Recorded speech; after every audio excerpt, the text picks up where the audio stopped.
I got a better way. Fuck.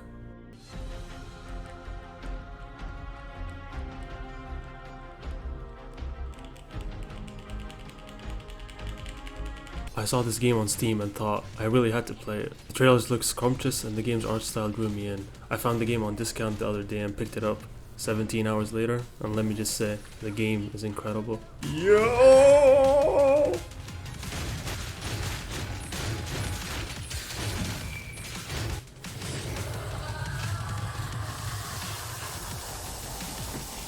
Yo, this is fucking sick!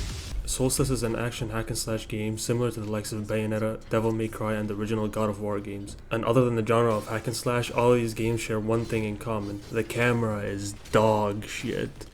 The gameplay includes you perpetually beating the ever-living shit out of everything and anything that comes your way. I'm talking zombies, the fat guy from Dark Souls, Dami Mommies, and fucking Guts from Berserk. The game allows you several options to dish out some domestic violence. Actually, you only got two, because the rest are doo-doo. But I'll go over them anyways. Your primary weapon is a jack of all trades and not deadly against anything, but it's good against everything. It also comes with fast attack speed, which allows you to combo into your other weapons. Hammer, the goat, don't use anything else. Whip, dog shit, don't use it. Bow, ass, don't use it. Pikes, very effective against one of the most annoying enemy types in the game. Cannons, better bow, still ass. Fist, really good against armor and all, but just use the fucking hammer. I know I just dogged on most of the weapons, but they are all fun to use, so try them out if you can. Landing combos and juggling your foes in the air feels incredibly satisfying, and the game rewards that kind of play, as that puts your enemies in a state of stagger, which allows you to wail at them while they are defenseless. The two main characters, Briar and Lute, are sisters, and that bond reflects in their combat ability as Unity. Unity is built through consistent counters and diversifying your combos and also not getting hit. Getting hit once destroys your Unity bar.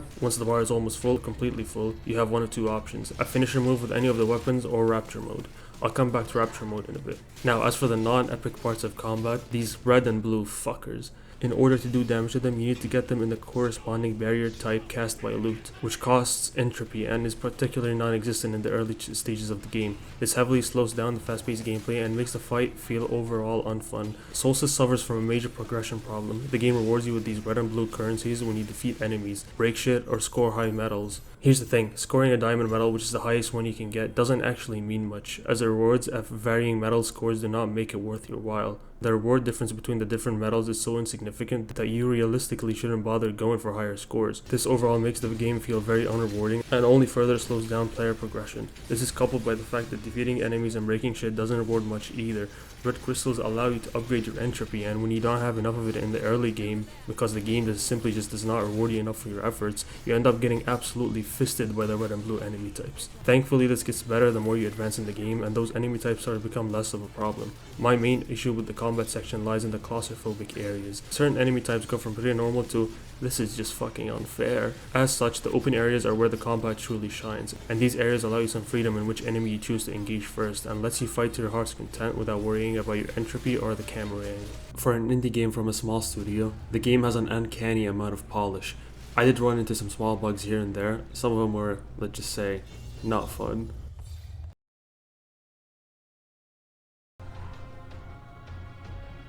Can't have shit in this game.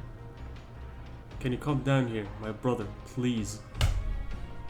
After you beat the final boss and get to some of the last few cutscenes, if you actually watch these cutscenes, then the game will quite literally crash. And I'm not gonna lie to you, I shit myself when the game crashed at the very end. Workaround was easy though, skip the cutscene in your game and watch it on YouTube. The dialogue and voice acting are literally porn level.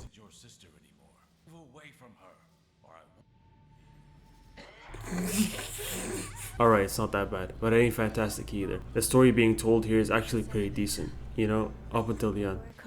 Creature, and my instinct got... It just sucks that the delivery was not up to par. The voice acting does pick up later in the game. I'm not sure why this happens, but I'm glad it does. As for the story, it's quite deep, and the characters' backstories are quite sad and tragic, which fits the whole dark fantasy theme of the game. Seeing the different characters and the traumatic experiences that bound their shades to them, the mysteries revolving around Briar and Lute, are all quite satisfying to unveil. Now, as to what really drew me into the game. The art style is incredible. I cannot put into words how good the game looks, and its ability to set the appropriate tone based on art style.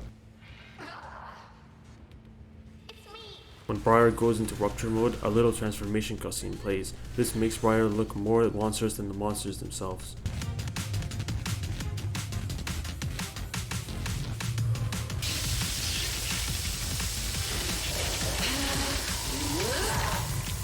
which is appropriate in this case as the Rapture mode basically turns Briar into a menace, indicating that she is now the threat and not the monsters. The game can portray that unsettling feeling that Briar gives off and simultaneously give you these gorgeous panning shots of the entire map as you progress through the story. You cannot mention the dark fantasy theme without mentioning Berserk, and Solstice does borrow quite a bit from Berserk, which to me I don't really mind. This shit is sick. The armor, main sword, even transformations, animations, and stances are all very similar to Berserk. Even as the game borrows so much from other games and mediums, it still manages to hold its own unique identity.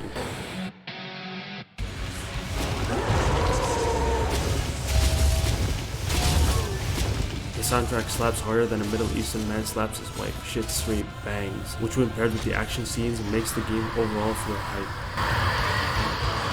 The music, the eerie atmosphere really make you feel like you are in an abandoned city infested with monsters, and your only way out is to fight. For a game that I bought on a whim, it was an incredible time. Games like this encourage me to buy games that I think will be fun. I don't need to watch any trailers, gameplay, or anything of the sort. Just fuck it, jump in. That possibly is the best way to enjoy most things and not just games. I had only one major disappointment with the game, that being a lack of other things to do in the game besides combat and story. Things like secrets and Easter eggs. The game is excessively linear. You start the game off and the objectives already laid out before you. Yes, the gaping asshole in the sky. That's the goal. So whenever you try to venture off from that linear path, you end up coming across nothing. The game has many empty corners where it feels like there should be something there, yet there is nothing there. It's just a corner and you wasted your time.